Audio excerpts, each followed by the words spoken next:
Hello दोस्तों, स्वागत है आपका आज के इस नए वीडियो में। दोस्तों आज इस वीडियो में आपके साथ बात करने वाले हैं जेएसएससी स्ट्रीट लाइट का जो एग्ज़ाम हुआ है। अभी 2 दिन कंडक्ट हुआ था, जो कि एक 19 अक्टूबर को था और एक था 20 अक्टूबर को था। मतलब 2 दिन कंडक्ट हुआ था, एक 19 अक्टूबर को था और एक 20 अक्टूबर को था। तो इन दिनों एक दिन मैं आपको पेपर को एनालाइज कराया था। 19 अक्टूबर वाला जो पेपर था उसको मैंने एनालाइज आपके साथ करवाया था और बताया भी था कि पेपर का लेवल कैसा है। और जो 20 अक्टूबर को पेपर दिए थे बच्चे, उनका पेपर मैंने इसलिए एनालाइज नहीं करवाया ताकि 20 के बाद एग्जामिनेशन है नहीं, अब जेएसएससी का ख़त्म हो चुका था। 20 ही लास्ट डेट था, 20 अक्टूबर, तो इसीलिए मैं इसका एनालाइज नहीं करवाया था। तो देखिए ओवरऑल मैं यहाँ पर आपको रिव्यू बताऊँगा कि पेपर का लेवल कैसा रहा, आप सबको कितना अटैम्प्ट सेफ रहना चाहिए, और भी कटअप के बारे में बाद में बात करेंगे। क्योंकि आज मेरा एक लाइव सेशन है, आपको मैं बता दें। देखिए यहाँ पर आपको ऐसा कुछ थंबनेल लिखेगा लाइव सेशन का, ठीक है। तो आज मेरा लाइव सेशन है, तो आप लोग जरूर ज्वाइन कीजिएगा लाइव सेशन को। ये 3 PM के आसपास होगा, ठीक है। 3 या 2 के आसपास मैं आपको इन्फॉर्म कर दूंगा, ठीक है। आप मेरे टेलीग्राम में जुड़े होंगे तो, या फिर मैं यूट्यूब पर भी डाल दूंगा। तो लाइव सेशन है, उसमें जरूर आप जुड़िएगा, ताकि बहुत सारे बच्चे जुड़ते हैं तो वो अलग अलग अपना डाटा शेयर करते हैं कि मैंने कितना अटैम्प्ट किया, फिर आप भी बताओगे कि कितना अटैम्प्ट किया। तो उससे आपको ना एक आइडिया लग जाता है कितना सेफ स्कोर चल रहा है, कितना अटैम्प्ट सही है। तो आप लोग लाइव जरूर जुड़िएगा, ये लाइव सेशन ही रहेगा, ठीक है। रिकॉर्डेड वीडियो नहीं डलेगा, इस पर लाइव ही रहेगा। तो आप लोग लाइव जुड़िएगा। चलिए हम बात करते हैं आगे क्या था। तो देखिए वही है कि जो ओवरऑल पेपर की मैं एनालाइज कर लेता हूँ थोड़ा ही कम देर में, मतलब आपको बता देता हूँ। तो जो 19 तारीख को पेपर हुआ था और जो 20 तारीख को हुआ था, दोनों का जो लेवल था ना, जो दोनों का लेवल था, एग्ज़ाम का जो लेवल था, जो एग्ज़ाम का जो लेवल है, जो जैसे किस लेवल का एग्ज़ाम आ रहा है, तो मैं एग्ज़ाम के लेवल की बात करूँ तो बहुत ही ईजी टू मॉडरेट बोल सकते हैं, इसको टफ नहीं बोल सकते हैं, ठीक है। एग्ज़ाम की लेवल की बात करूँ तो मैं एग्ज़ाम के लेवल आपको बता दूँ, ईजी टू मॉडरेट था, ठीक है। ईजी टू मॉडरेट था, ठीक है। इसमें कोई टफ नहीं था एग्ज़ाम, ठीक है। ईजी टू मॉडरेट बोल सकते हैं, मतलब आसान से मध्यम तक का था। कोई हार्ड पेपर नहीं आया था किसी भी शिफ्ट में, चाहे वो 19 तारीख का शिफ्ट हो, चाहे वो 20 तारीख का शिफ्ट हो। दोनों शिफ्ट में पेपर का जो लेवल था और बिल्कुल इजी टू मॉडरेट था। देखिए अब मॉडरेट क्यों लगा कि जो बच्चे कुछ ऐसा चैप्टर था जिसको कि बच्चे नहीं पढ़ते थे, उनको मॉडरेट लगा होगा थोड़ा सा। खास करके डिप्लोमा वाले स्टूडेंट को मॉडरेट इसलिए लगा होगा क्योंकि डिप्लोमा का सिलेबस से अकॉर्डिंग नहीं था, उसमें जो भी सिलेबस था वो ITI का सिलेबस था। और मैं पिछले हर वीडियो में आप सबको बोलता था कि ITI के सिलेबस के ही अकॉर्डिंग आप तैयारी करें। और जो कि टूल का जो चैप्टर था, एक टूल बहुत इंपॉर्टेंट था, जो कि बहुत इंपॉर्टेंट रोल प्ले किया यहाँ पर जेएसएससी एग्जाम में। उसी से हर शिफ्ट में 10 से 15 क्वेश्चन आ रहे थे टूल से। तो टूल से 10 से 15 क्वेश्चन आना बहुत मायने रखता है। 10 से 15 क्वेश्चन आ रहे थे हर शिफ्ट में, ठीक है, टूल वाले चैप्टर से। और जो कि डिप्लोमा लेवल पे टूल वाले चैप्टर है नहीं, डिप्लोमा पे बिल्कुल टूल का कोई एक भी सब्जेक्ट नहीं है। तो यहाँ पर ITI वाले जो बच्चे थे उनको बहुत फ़ायदा हुआ होगा, जो ITI करे होंगे, जिनको टूल के बारे में अच्छे से पता होगा, वो उनको बहुत फ़ायदा हुआ होगा। दूसरी बात है कि फिर मैं आप सबके लिए एक और चीज़ बताया था कि, और क्या, कि आप सबको बताया था मैंने कि जो ITI लेवल के जो मैंने MCQ का जो निमी का दिया था, निमी वाला जो था, जो कि MCQ का PDF था MCQ का, जो कि उससे बहुत सारे क्वेश्चन डायरेक्टली पूछे जाते थे। आंसर किया गया तो मैं आपको बताऊंगा कि निमी के जो क्वेश्चन में थे वो क्या थे, और वहाँ पर जो क्वेश्चन पूछा गया था वो क्या था। एज इट इज सेम आ जाते थे, ठीक है। तो आपको इसको भी, जो बच्चे मैंने लास्ट टाइम बताया था, जो बच्चे मेरे से जुड़े होंगे उनको पता होगा कि लास्ट टाइम में मैंने बताया था कि जो निमी का क्वेश्चन बैंक है उसको आप लोग पढ़ लें, और मैंने दे भी दिया था टेलीग्राम ग्रुप में। तो उन सब बच्चों ने जो भी पढ़ा होगा उनको बहुत ज़्यादा हेल्पफुल हुआ होगा, क्योंकि उससे आपको 5 से 10 क्वेश्चन डायरेक्टली, और भी टूल वाले मार्किंग वाले जो क्वेश्चन आपको कहीं नहीं मिलेगा, वो वाले क्वेश्चन यहाँ से PDF से आप लोग कर लिए होंगे। तो मैं उम्मीद करता हूँ कि जो बच्चे पढ़े होंगे उनका तो पेपर बिल्कुल ईजी रहा होगा, क्योंकि पेपर में कहीं ऐसा कोई डिफिकल्ट वर्ड नहीं था। और टूल का भी क्वेश्चन था ना, मैं आपको फर्स्ट शिफ्ट के एनालाइज ही बताया था कि टूल का क्वेश्चन ईजी लेवल का था। उसको पढ़ने का आपको तरीका पता होना चाहिए। अगर आप सही से उस क्वेश्चन को पढ़ते हैं तो आपको निश्चित ही वो क्वेश्चन सॉल्व हो जाएगा। क्योंकि जो क्वेश्चन होता है ना टूल का, वो इजी होता है। आपको उस चीज़ के हिंदी में पढ़िए, अगर इंग्लिश नहीं आ रहा तो हिंदी में पढ़िए, हिंदी नहीं समझ में आ रहा इंग्लिश में पढ़िए, बट उसको अच्छे से पढ़िए। क्योंकि आपके पास ना 180 मिनट में 180 क्वेश्चन करने थे, और जिन भी बच्चे का एक्यूरेसी सही होगा उनका स्कोर ज़्यादा जाएगा। और टूल वाले क्वेश्चन मैं आपको बता दूँ फिर से, ईजी था, टफ नहीं था। जब भी आंसर क्या था मैं आपके साथ शेयर करूँगा कि टूल वाले क्वेश्चन में कैसा लेवल था, और मैं आपको बताता कैसा था, और मैं आपको PDF बोला था उसको पढ़ने के बाद क्या उसमें मिला या नहीं मिला। तो सारी चीज़ें बताऊंगा जब भी आंसर की इसका आता है। तब तक मैं बता दूं कि पेपर का लेवल जो था वो मैं आपको बता दिया कि बिल्कुल इजी टू मॉडरेट था, ठीक है। पेपर का लेवल दोनों शिफ्ट में, चाहे 19 का हो चाहे वो 20 का हो, दोनों दिन पेपर का लेवल इजी टू मॉडरेट था।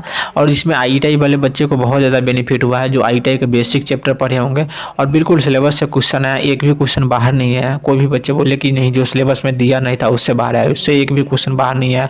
और जो मैं हर बार बताता हूँ कि आईटीआई लेवल पे क्वेश्चन आएगा, और बहुत सारे बच्चे मेरे वीडियो में कमेंट भी करते थे कि क्या क्वेश्चन पढ़ा रहे हैं, तो मैं हर बार आपको बताता था कि जो मैं बता रहा हूँ ना बहुत इंपॉर्टेंट है।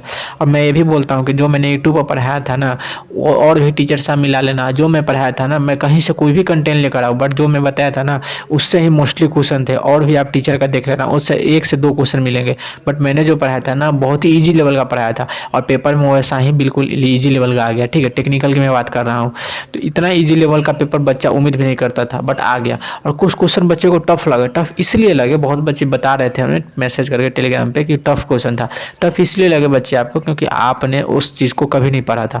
लेकिन मैं आपको बोला था लास्ट टाइम में कि आईटीआई का आप एमसीक्यू पढ़ ले निमी वाला, जो कि जो बच्चे इसको पढ़े थे उनको आसानी से पता लग गया। और एक बार पढ़ने से नहीं होता है, क्योंकि ये ऑब्जेक्टिव फॉर्म में इसका निमी आता है। तो जब आप ऑब्जेक्टिव फॉर्म को एक बार पढ़ेंगे तो आपको समझ में नहीं आएगा, कम से कम 3 से 4 बार आप पढ़े होंगे, तो आपको आसानी से वो चीज़ें क्लियर हो जाएगा कि इसमें इमेज क्या था। और कुछ क्वेश्चन जो टूल के थे वो टूल के बेसिक क्वेश्चन होते हैं। अगर आप आईटीआई फर्स्ट ईयर के बुक को पलटेंगे तो सारा टूल एक एक पूछ सारा टूल का एक एक मतलब आपको डाटा मिल जाएगा। जैसे स्क्रू ड्राइवर का हमारे पास क्या था, डायमेंशन पूछा गया था, तो वहाँ पे 50-200 mm के आसपास था, कोई डाटा पूछा गया था, तो आपको मतलब बच्चे बता रहे थे 50-200 के आसपास। तो ये स्क्रू ड्राइवर का आप डाटा को देखेंगे, जब भी आपके पास आईटीआई का बुक होगा उसमें आप देखेंगे तो निश्चित ही इसका डाटा दिया हुआ है। जो आईटीआई का बुक है उसमें आप पलटेंगे, फर्स्ट ईयर के सिलेबस में बिल्कुल डाटा दिया गया। तो बच्चे इन सब चीज़ों को छोड़ दिए थे और बहुत हाई लेवल के क्वेश्चन करने चले गए थे, जो कि हाई लेवल के क्वेश्चन एक भी नहीं आया था। मैं आपको बता दूँ एक भी क्वेश्चन टफ नहीं आया था, बिल्कुल इजी क्वेश्चन था। और जो बच्चे नहीं पढ़े थे इन टूल वाले चैप्टर को, या फिर निमी के पीडीएफ को, या फिर जैसे स्क्रू ड्राइवर हो गया, जैसे टूल की मैं बात कर लेता हूँ सीधा, तो उनको पेपर मॉडरेट लगा था। तो उन बच्चों को मॉडरेट लगेगा ही जो बच्चे सब चीज़ें बेसिक चीज़ पर ध्यान नहीं दिए थे। और मेरे से जो बच्चे मैं बोलता हूँ ना, जो भी बच्चे मेरे यूट्यूब से जुड़े थे या फिर मेरे टेलीग्राम से जुड़े थे या मेरे से किसी भी तरह से कनेक्ट थे, उनको मैं जो भी सजेस्ट किया ना उनको बहुत अच्छा पेपर गया है। मैं बहुत उम्मीद करता हूँ कि बच्चा क्लियर कर लेगा पेपर को। तो ये तो टेक्निकल की बात हो गई। और नॉन टेक्निकल की बात करता, नॉन टेक्निकल क्या था, देखिए मैं नॉन टेक्निकल की बात करूँ ना, अगर नॉन टेक्निकल की, तो नॉन टेक का पेपर तो बहुत ही ईजी था। मैं आपको बता दूँ ना, नॉन टेक में आपको हर बार बोलता था कि ठीक है कि नॉन टेक में आप लोग ज़्यादा टफ मत तैयारी करें। मैथ का लेवल बहुत ही इजी था। मैथ के लेवल में ना 3 से 4 क्वेश्चन आ रहे थे, 3 से 4 क्वेश्चन, ठीक है, जो कि बहुत ही इजी क्वेश्चन थे। इसमें कोई टफ था ही नहीं, बिल्कुल इजी क्वेश्चन थे, और हर शिफ्ट में इजी ही आ रहे थे, ठीक है, कोई टफ क्वेश्चन नहीं था। रीजनिंग की बात करूँ, मैं आपको हर बार बताता था कि सीरीज वाला रीजनिंग आप कर ले।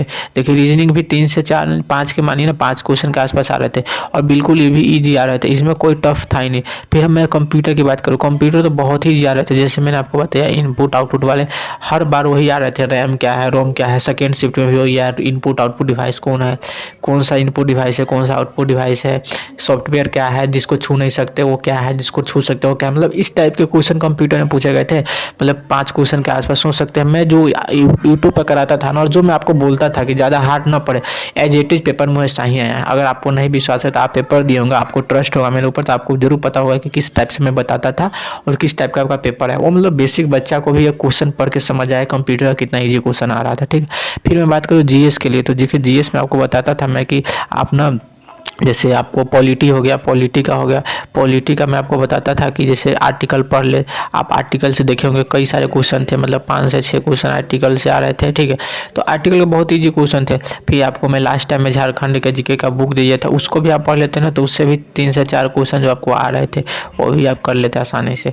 तो देखिए जो नॉन टेक्निकल का पेपर था ना बहुत ईजी था, इसमें तो मॉडरेट बोल भी नहीं सकते हम, क्योंकि जो बच्चा 10th स्टैंडर्ड किया होगा ना वो भी इस पेपर को सॉल्व कर सकता है। तो आप लोग अपना कमेंट दें कि आपका पेपर कैसा गया है। बाकी मैं बता दूं कि मैं लाइव 3 बजे मैं आपको जुड़ूंगा लाइव, ठीक है। तो लाइव आप लोग मिलिएगा 3 PM के आसपास में या फिर 2 PM के आसपास में। मैं आपको अभी थोड़ी देर में बता दूंगा कि कितने बजे जुड़ना है आपको। बाकी आप सब जरूर कमेंट कीजिएगा कि आपका पेपर कैसा गया है, और ज़रूर 3 बजे जुड़िएगा ताकि मैं सारे बच्चे से बात करूँ और आपको बताऊँ कि किस प्रकार का पेपर था। और जब भी आंसर किया था तो मैं आपके साथ जो टेलीग्राम है उसमें भी आपके साथ डिस्कस कर लूँगा जो भी आपका डाउट है, और उसके बाद कोई भी क्वेश्चन पे डाउट होता है तो हमें बताएं ताकि मैं देखूँ कि क्वेश्चन में कोई डाउट तो नहीं है। और बाकी जब भी आंसर किया आएगा तो मैं आपके साथ कट ऑफ को लेकर भी डिस्कस करूँगा। तब तक के लिए अपना ख्याल रखें और लाइव जुड़े 3 PM या 2 PM में आपको इन्फॉर्म कर दूँगा, बट लाइव जरूर जुड़िएगा, ठीक है। हमारे टेलीग्राम से आप जुड़ सकते हैं, हर वीडियो के डिस्क्रिप्शन में लिंक दिया हुआ है टेलीग्राम का, वहाँ से जाकर क्लिक करेंगे, टेलीग्राम में हमारे ऐड हो जाएंगे। तो आज की वीडियो को मैं ही समाप्त करते हैं, आपको रिव्यू पता लग गया होगा। तो मिलते हैं नए वीडियो में, तब तक के लिए अपना ख्याल रखें, धन्यवाद।